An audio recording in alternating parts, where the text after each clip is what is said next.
В период распространения респираторно-вирусных заболеваний, простуда, кашель, температура, вокруг много людей болеют, рекомендую принимать вот такой набор. Новамин – это антиоксидантный комплекс из 3 витаминов А, Е, С, который укрепляет иммунитет, защищает от вирусов. ЭПАМ-7 – противовирусный на основе прополиса и пчелиного маточного молочка, укрепляет иммунную систему. ЭПАМ-900 для защиты дыхательной системы, в составе экстракты растений, которые поддерживают бронхиальную систему и защищают дыхательные пути.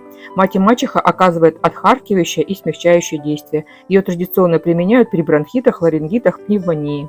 Вот такой комплекс для защиты от вирусов и бактерий для тех, кто хочет укрепить свой иммунитет и меньше болеть.